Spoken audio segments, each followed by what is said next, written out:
Halo semuanya, selamat pagi. Hari ini kembali lagi kita belajar matematika ya. Nah, kita kan sebelumnya baru saja menyelesaikan bab 1 ya. Nah, kali ini kita lanjut ke bab kedua, yaitu mengenai persamaan kuadrat dan fungsi kuadrat. Untuk hari ini yang kita bahas adalah fungsi kuadrat. Langsung aja ya, kita ke materinya.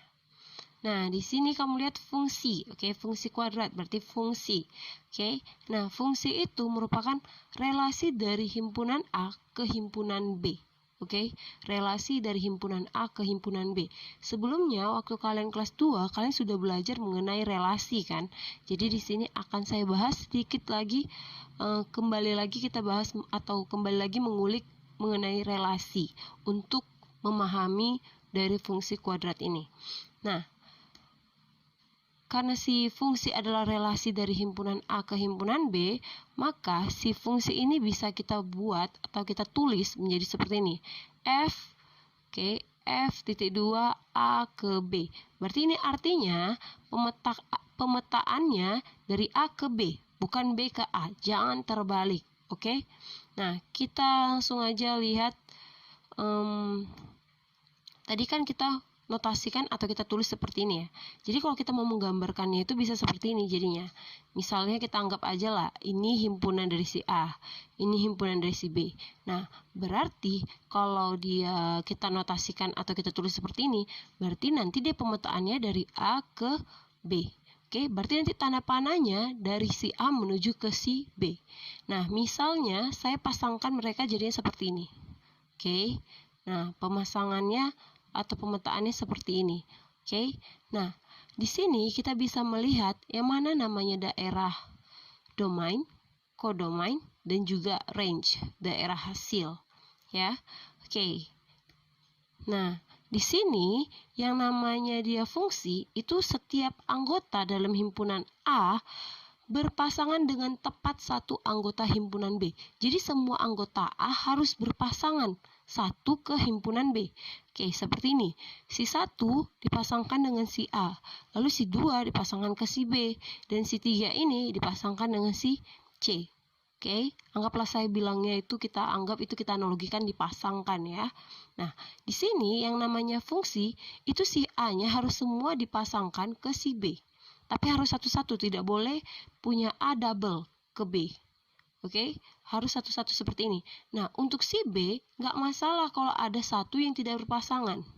Nggak masalah. Tapi untuk A, wajib semuanya harus berpasangan dengan tepat satu anggota si himpunan B. Oke, itu namanya baru disebut dengan fungsi. Oke, nah, kalau begitu, kita bisa tahu kan, kalau dari gambar tadi ya kan, kita bisa tahu yang mana tadi domain, kodomain, dan range ya. Nah, sebelumnya kan udah mempelajari ya, yang namanya domain itu pasti namanya daerah asal. Daerah asal itu adalah awal pemetaannya, berarti si A. Karena kita dari pemetaan A ke B, berarti si A lah daerah asal atau domain. Sedangkan si B itu adalah daerah kawan, yaitu kodomain. Nah, daerah hasil itu adalah berada di daerahnya si B, himpunan anggotanya si B, tapi yang berpasangan dengan si A. Jadi kalau yang tidak berpasangan atau tidak dipetakan dengan si A, berarti dia bukanlah daerah hasil. Contohnya dari gambar ini, oke, yang B ini kan ini semua namanya daerah kawan ya, oke, atau kodomain. Nah, berarti yang namanya daerah hasilnya itu hanya yang ini, A, B, dan D. Si D itu tidak termasuk. Si C itu tidak termasuk. Kenapa? Karena si C tidak memiliki pasangan dari pemetaan si A ke B. Gitu. Oke, paham ya? Nah, berarti kita bisa membuatnya langsung seperti ini. Oke. Domain berarti daerah asal, yaitu semua tulis anggota si A. Berarti 1, 2, 3. Oke. Jangan lupa pakai kurung kurawal, lalu dipisahkan dengan tanda koma. Oke. Lalu, kodomain itu daerah kawan. Berarti karena kita memetakannya ke si B, berarti semua anggota si B, semua kalau kodomain. A, B, C, D. Tulislah A, B, C, D. Oke, lalu kalau untuk range hasil berarti yang dipetakan aja.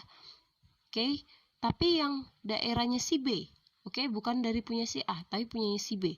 Berarti A, B, dan D. Oke, A, B, dan D. Oke, sampai situ paham ya? Kita hanya mengulang sedikit aja. Oke, nah kita langsung ke tugas. Oke, tugas. Di sini kamu masih sama seperti yang tadi. Oke, kamu menuliskan himpunan dari daerah asal untuk nomor 1 dari gambar ini ya. Yang manakah ini namanya daerah asal, kamu tuliskan anggotanya. Oke, untuk nomor 2, daerah kawan. Tuliskan anggota-anggota dari si daerah kawan atau kodomain. Lalu yang ketiga, kamu tuliskan anggota himpunan dari daerah hasil atau si range. Oke? Itu saja, cukup kamu kerjakan di kertas lembar. Jangan lupa buat nama dan tanggalnya. Demikian untuk materi hari ini. Saya ucapkan terima kasih. Selamat pagi semuanya.